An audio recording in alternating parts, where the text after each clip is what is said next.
할렐루야. 하나님께서 오늘 말씀의 능력으로 임하여 주시고 하나님의 온전하신 뜻을 나타내실 줄로 믿습니다. 오늘 우리가 함께 나눌 말씀은 에스겔서 37장 1절에서 10절까지 말씀입니다. 마른 뼈들아 살아날지어다 라는 제목으로 함께 나누도록 하겠습니다. 오늘 말씀은 에스겔을 통해 하나님이 우리에게 주신 말씀입니다. 에스겔서 1장을 보면은 에스겔이 갈대아 땅 그발 강가에서 이 말씀을 들었다. 이 말씀 하나님의 환상으로 임하여 주셨다라고 나와 있습니다.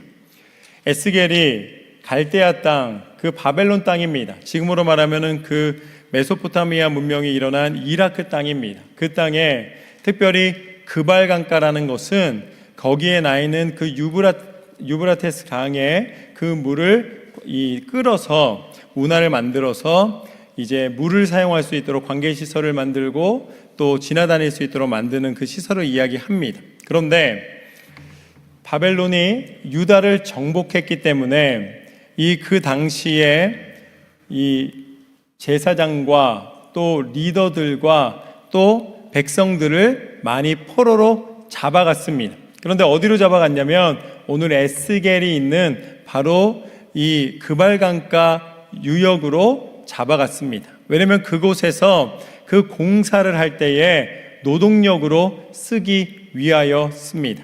그렇기 때문에 에스겔이 그발강가에서 하나님의 음성을 들었다는 것은 그가 지금 나라를 잃은 슬픔과 그 정복으로 말미암아 강제로 포로로 잡혀와 있는 그런 처참한 상황들 속에서 하나님 외에는 그 어떤 곳에서도 소망을 찾을 수 없는 절박함 속에 들은 말씀입니다. 보여주신 환상입니다. 그것이 무엇이었는가? 오늘 말씀의 1절과 2절 말씀을 보면 이렇게 나와 있습니다. 여호와께서 권능으로 내게 임재하시고 그의 영으로 나를 데리고 가서 골짜기 가운데 두셨는데 거기 뼈가 가득하더라. 나를 그 뼈 사방으로 지나가게 하시기로 본즉 그 골짜기 지면에 뼈가 심이 많고 아주 말랐더라. 우리가 많이 듣고 보았던 바로 에스겔의 그 뼈만 남아있는 골짜기입니다. 여기서 마른 뼈가 남아있다라고 표현이 되지만 사실은 해골 골짜기입니다. 몸에 있는 모든 뼈들이 다 남아있기 때문에 그리 보기 편한 곳이 아니었습니다. 굉장히 불편한 광경입니다. 그곳이 산더미처럼 이 뼈가 모여 있다는 것은 죽음으로 가득하다는 것이죠. 제가 캄보디아 선교를 갔을 때에 거기에 킬링필드라고 해서 이 크메룰 루주 정권이 1970년대 중반에 이 내부 반란을 일으켜서 정권을 잡기 위해서 사람들을 학살하던 사건이 있었습니다. 그래서 캄보디아에서 그곳에서 자신들의 정권을 공고히 하기 위해서 이 반대 세력을 막기 위해 지식인들을 다 죽였습니다. 아주 처참하게 학살을 했습니다. 그래서 지식인들을 구별한 그 기준이 뭐였냐면 안경이었습니다.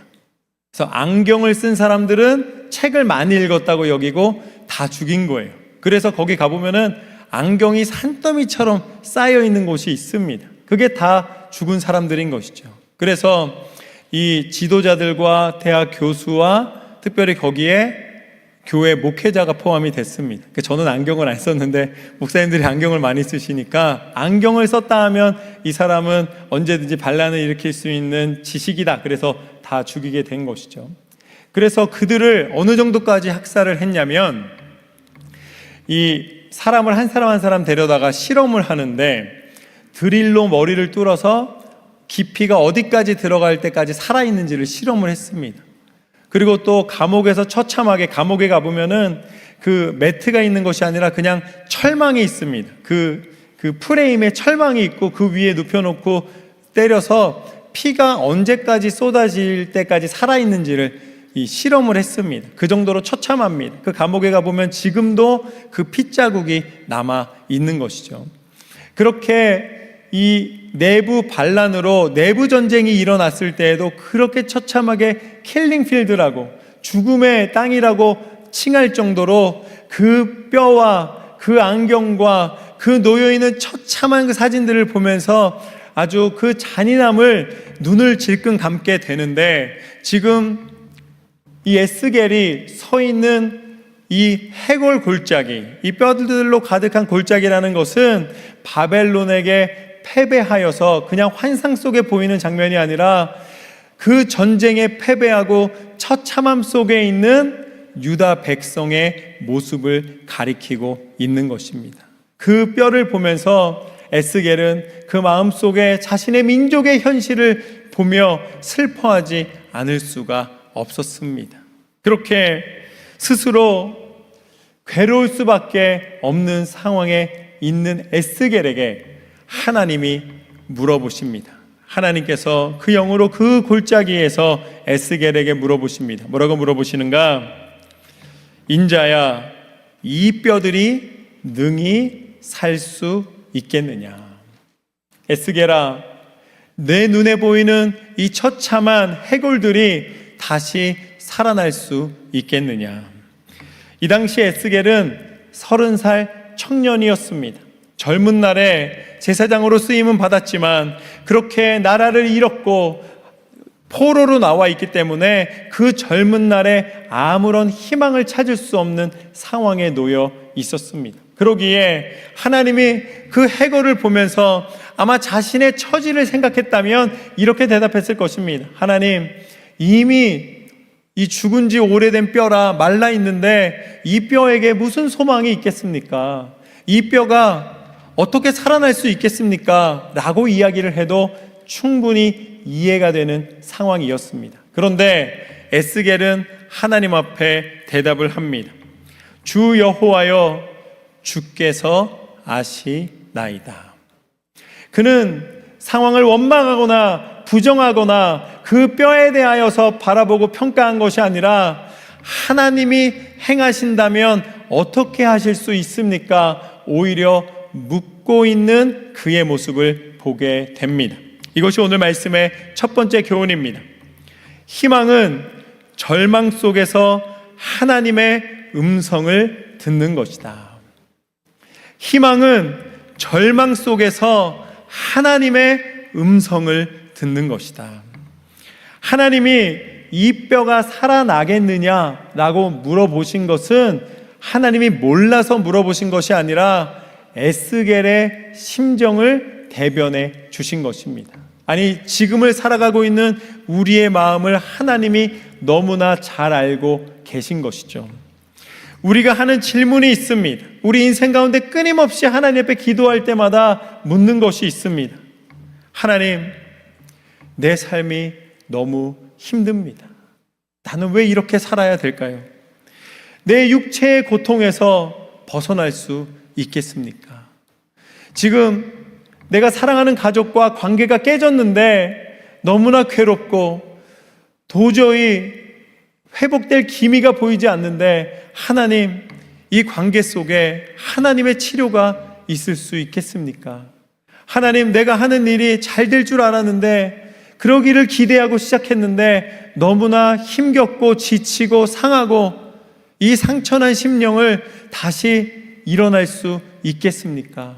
우리가 기도할 때 신음하며 눈물 지으며 하나님 앞에 묻게 되는 것이죠. 그 마른 뼈를 향하여서 이 뼈들이 살 수 있겠느냐라고 물으시는 하나님의 음성과 같이 우리는 우리의 인생 속에 다가오는 수많은 어려움을 향하여 내가 이런 상황 속에 살 이유가 있을까라는 그런 좌절에 빠질 때가 있다는 것이죠. 인생은 스스로 답을 찾기가 참 어렵습니다. 단 한순간 뒤도 알지 못하기 때문에 막막한 상황 속에 살아갈 때가 한두 번이 아닙니다. 그때 하나님께서 에스겔에게 이렇게 말씀해 주십니다. 5절과 6절 말씀을 보면 이렇습니다. 주 여호와께서 이 뼈들에게 이같이 말씀하시기를 내가 생기를 너희에게 들어가게 하리니 너희가 살아나리라. 너희 위에 힘줄을 두고 살을 입히고 가죽으로 덮고 너희 속에 생기를 넣으리니 너희가 살아나리라. 또 내가 여호와인 줄 너희가 알리라 하셨다 하라. 아멘. 하나님은 아주 분명하게 두 가지를 선포해 주십니다. 첫 번째는 하나님이 두 번이나 반복하셨습니다. 이것은 반드시 이루시겠다는 것입니다. 이 뼈는 살아날 것이다. 할렐루야. 내가 걱정하며 근심하지만 기도하는 너의 심령을 내가 보았고 내가 반드시 이룰 것이다. 하나님은 살리시는 하나님이신 줄로 믿습니다. 하나님은 우리를 다시 세우시는 하나님이십니다. 그리고 두 번째는 뭐라고 말씀하시는가? 내가 너로 알게 할 것이다. 내가 너로 알게 할 것이다. 에스겔이 하나님이 아십니다. 그 질문에 대하여 하나님이 아십니다라고 대답을 했더니 하나님 뭐라고 말씀하시는가? 내가 알게 될 것이다 라고 말씀해 주십니다. 하나님의 뜻이 에스겔에게 임하여 주신다는 것입니다. 하나님이 에스겔과 함께하여 주신다는 것이죠. 그러면서 마른 뼈들아 살아나라 라고 외치라고 하나님께서 에스겔에게 명령하십니다. 그것을 권면하십니다. 그때 7절 말씀과 8절 말씀을 보면 태어날 때에 소리가 나고 움직이며 이 뼈 저 뼈가 들어맞아 뼈들이 서로 연결되더라. 내가 또 보니 그 뼈에 힘줄이 생기고 살이 오르며 그 위에 가죽이 덮이나 그 속에 생기는 없더라. 아멘. 하나님 말씀대로 선포하였을 때에 살아나라 라고 선포하였을 때에 그 뼈들이 이리저리에서 연결되어 붙었다고 표현되고 있습니다. 머리가 생기고 가슴이 생기고 팔이 생기고 이 다리가 생겨서 그 뼈들이 모양을 갖추기 시작했다는 것이죠. 그리고 아주 차근차근 말씀해 주십니다. 먼저 힘줄이 붙을 것이다. 힘줄이 붙는다. 그리고 그 위에 살이 덮일 것이다. 그 다음에 그 위에 피부가 덮일 것이다. 이게 사실이라고 알 수 있는 것은 너무나 구체적이고 체계적으로 하나님이 보여주시는 것을 보게 됩니다. 도저히 안 될 것 같은 마른 뼈가 변하여 사람이 된 줄로 믿습니다. 이것이 오늘 말씀의 두 번째 교훈입니다. 하나님의 말씀은 능력이다. 하나님의 말씀은 능력이다. 에스겔이 하나님 말씀을 대언했다고 표현하고 있습니다. 하나님이 말씀하신 그대로 선포였을 때에 그 말씀은 살아 운동력 있어 마른 뼈가 변하여 사람이 되게 만드신 줄로 믿습니다. 우리가 그냥 기도하는 것이 아니라 하나님의 말씀을 의지하는 것입니다. 우리가 말씀을 읽고 그 말씀을 믿고 그 말씀을 선포할 때에 그 말씀은 살아있는 말씀으로 사실이 되고 실제가 되고 우리 삶 가운데 역사가 나타나게 되는 줄로 믿습니다. 말씀은 능력입니다. 에스겔서 16장 말씀을 보면 고대 근동 지방에 아이가 태어나면 그 아이가 태어나자마자 먼저 물로 씻습니다. 그 다음에 소금물로 소독을 합니다. 그 다음에 그 아이의 탯줄을 자르고 그 아이를 이 천으로 둘러서 강포에 둘러서 몸을 따뜻하게 해줌으로써 그 아이가 태어나서 생명을 유지할 수 있도록 만들어 줍니다. 그런데 만약에 원치 않는 아이가 태어나게 되면 근동 지역의 문화인데요, 혹시 아들을 기대했는데 딸이 태어나게 되면 그 딸이 태어났을 때 탯줄을 끊지 않고 그냥 그 어머니에게서 태방까지 나오게 되면은 그 아이를 그냥 들판에다 갖다가 버립니다. 만약에 이 몸이 불편한 아이가 태어나게 되면은 또 마찬가지로 그냥 들판에다 갖다가 버립니다. 그럼 스스로 굶어서 죽든지 아니면 들판에서 들짐승에게 해침을 당해 죽게 되는 것이죠. 그것을 막을 법도 없었고 사람들 사이에 암묵적으로 그것을 서로 모른 척하고 허용해주는 문화가 있었습니다. 그때 하나님 뭐라고 말씀하시는가? 에스겔서 16장 16절 말씀을 보면 이렇게 나와 있습니다. 하나님이 너는 피투성이라도 살아 있으라. 다시 이르기를 너는 피투성이라도 살아 있으라.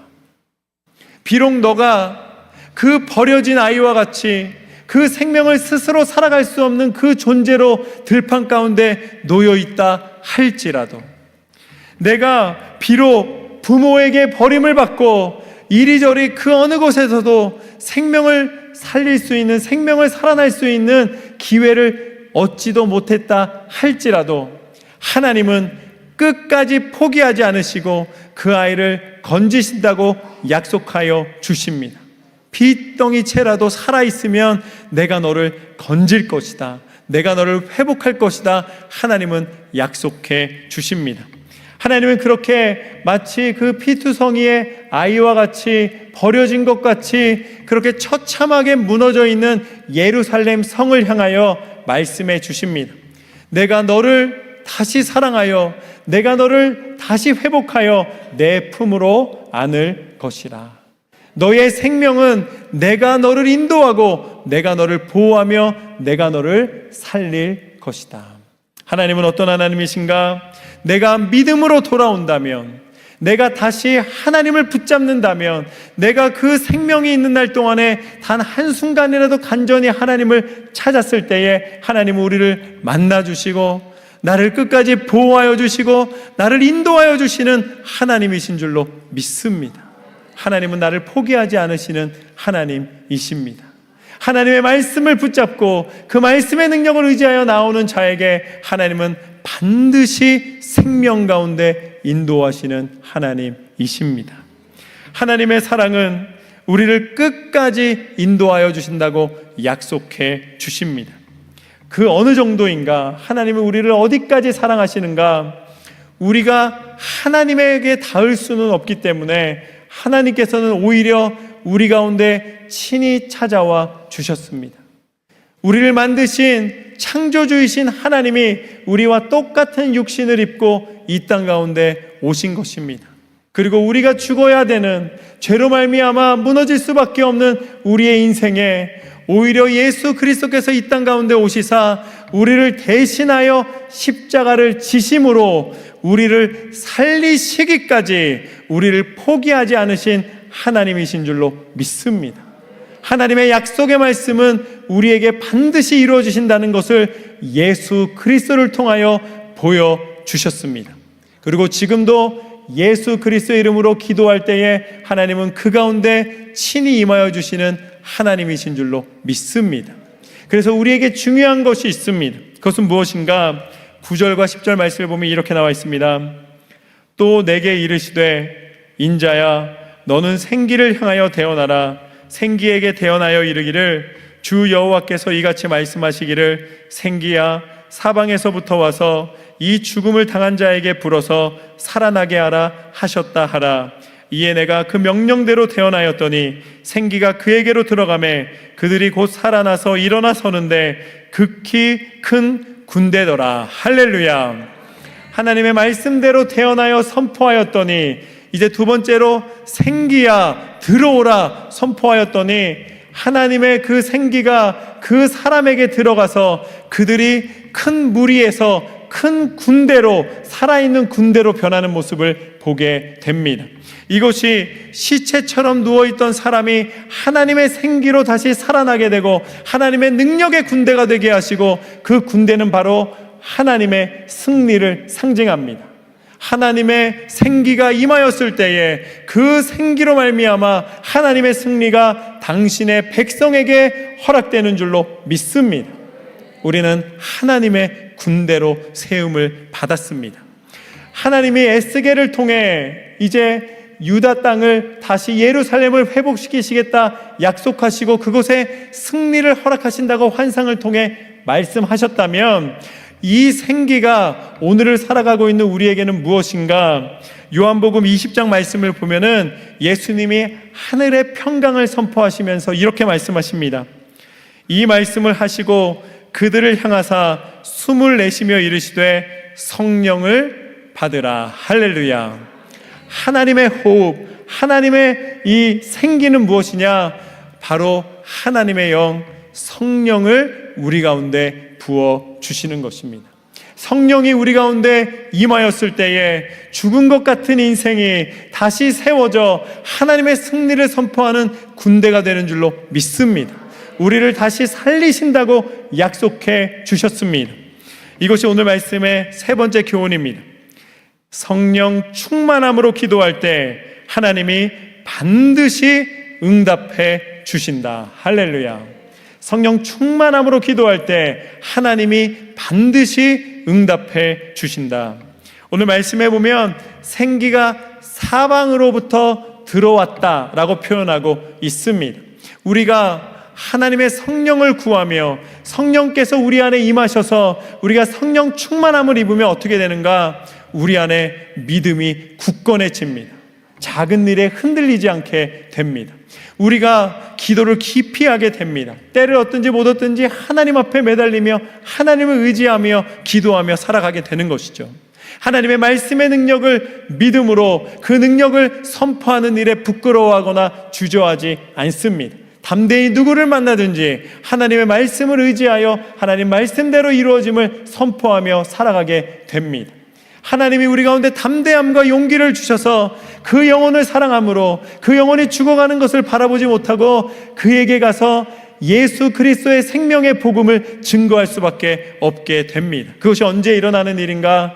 성령이 충만하게 되면 우리의 마음 가운데 그 성령의 충만함이 흘러 넘쳐 세상 가운데 하나님의 빛을 발하게 되고 하나님의 생명을 나타내게 되고 하나님의 영광을 드러내게 하시는 줄로 믿습니다. 성령이 임한 사람에게 주시는 축복입니다. 우리가 약을 먹습니다. 그러면 우리는 그 약을 먹으면 그 약이 나를 고쳐준다고 생각을 합니다. 그런데 약은 어떤 역할을 하냐면 우리를 도와주는 역할을 하는 것입니다. 이기는 것은 바로 내 안에 일어나는 면역력이라든지 내 안에 있는 힘이 다시 세져서 그것을 이겨내는 것입니다. 약이 나를 고쳐주는 것이 아니라 약이 나에게 도움을 줘서 내 몸이 그것을 이겨내는 것입니다. 그래서 약이 너무 세거나 아니면 약이 나에게 받지 않는다는 표현이 그 약이 역할을 하지 못한다는 것이죠. 결국은 성령께서 우리 가운데 임하셔야 합니다. 우리가 변화되어야 합니다. 우리가 더 이상 좌절하고 낙심하고 스스로 포기하고 연약함으로 눈을 아래로 내리는 것이 아니라 이제 우리가 하늘을 바라보며 하나님을 바라보며 하나님이 이루실 일을 기대하므로 살아가야 할 줄로 믿습니다. 생기가 임한 군대와 같이 성령이 임한 하나님의 백성들에게 하나님의 능력이 나타나게 될 줄로 믿습니다.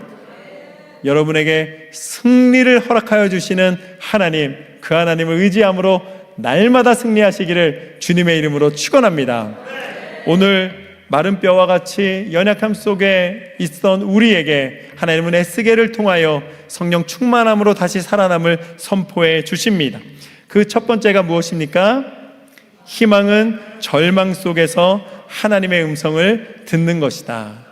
더 이상 원망의 소리로 나를 채우는 것이 아니라 두려움으로 바라보는 것이 아니라 하나님 앞에 소망을 두고 하나님의 음성을 듣는 삶이 되시기를 주님의 이름으로 축원합니다. 두 번째, 하나님의 말씀은 능력이다.